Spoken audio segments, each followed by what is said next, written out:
Sunday வந்து vegetables வாங்கிட்டு வந்திருந்தோம்ல, so வந்து ஈவினிங் அதான் வ்ளாக் பண்ணியிருந்தேன். வாழைக்காய் ஃப்ரெஷ்ஷாக இருந்தனால வாழைக்காய் ஃப்ரை பண்ணிவிட்டு கொஞ்சம் தயிர் சாதத்துக்கு சாப்பிட்டுக்கலான்னு வந்து வாழைக்காய் ஃப்ரை தான் பண்ணியிருந்தோம். அத்தை பார்த்திங்கன்னா மெய்டு வராதனால அவங்களே எல்லா பாத்திரமும் வாஷ் பண்ணி வச்சுட்டாங்க. ஸோ நெட்டு ஜன்னலெல்லாம் வந்து இப்போ தான் வந்து ஒரு ஆள் விட்டு க்ளீன் பண்ணோம். அதனால தான் இப்போ பளிச்சுன்னு வெளியில் இருக்க மரம்லாம் தெரியுது. முன்னாடி வந்து நல்லா இருட்டாக இருந்தது அந்த டஸ்ட்டு படிஞ்சு. ஸோ இப்போ ஒரு ஆளை விட்டு வீட்டில் இருக்க எல்லா நெட் ஜன்னலுமே ஃபுல்லாக க்ளீன் பண்ணிட்டோம். ஹஸ்பண்ட் வந்து ஈவினிங்காக கார் வாஷ் பண்ணுறேன்னு அவங்க கார் வாஷ் பண்ணிகிட்டு இருந்தாங்க. ஸோ வானம் பார்த்தா நல்லா மூடிட்டு மழை வர மாதிரி இருந்தது, இருட்டாயிட்டு நல்லா காற்றெல்லாம் அடிச்சிட்டு இருந்தது. ஸோ இன்றைக்கி மெய்டு லீவுங்கிறதுனால நாங்களே துணி காய வைக்கலான்னு வந்து டெரஸ்க்கு போய் துணி காய வைக்க போயிருந்தோம். எப்போவுமே மெய்டு தான் காய வைப்பாங்க. ஸோ இன்றைக்கி அவங்க லீவுங்கிறதுனால நாங்களே காய வச்சிட்டோம். உள்ளே வந்து ஷெட்டு மாதிரி இருக்கும், அதுக்குள்ளே கொஞ்சம் துணியும் வந்து வெளியில் அவுட்டரில் வந்து 2-3 கொடி இருக்குது, அங்கே கொஞ்சம் துணியும் காய வச்சுருந்தோம்.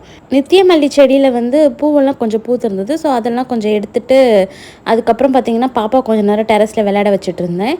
அதுக்குள்ளே மழை தூர ஆரம்பிச்சிருச்சு. ஸோ வந்து துணியில் கிளிப்பு மட்டும் போட்டு விட்டுட்டோம். ஸோ மழை வந்தாலும் ஓகேங்கிற மாதிரி வந்து அப்படியே கிளிப் மட்டும் போட்டு விட்டுட்டோம். இப்போ தான் வந்து மாடியில் வந்து கல் தொட்டி இருந்தது. ஸோ அதை இடிச்சிட்டு வந்து ஒரு 2 டேஸ் முன்னாடி தான் இந்த பிளாஸ்டிக் டேங்க் வச்சுருந்தாங்க. ஸோ அதுக்கப்புறம் மழை நல்லா தூர ஆரம்பிச்சிருச்சு. கொஞ்ச நேரம் நாங்களும் மாடியில் பாப்பா வச்சு என்ஜாய் பண்ணிவிட்டு அதுக்கப்புறமா கீழே போனோம். ஹஸ்பண்டு வந்து நல்லா காரெல்லாம் ஃபுல்லாக க்ளீன் பண்ணிட்டாங்க. ஆனால் வந்து உள்ளே நிறுத்தலை, சரி கொஞ்சம் நேரம் வெளியிலேயே இருக்கட்டும்னு விட்டுட்டாங்க மழையில். இதுதான் சண்டே, எங்களோட ஒர்க் இப்படி தான் போனது.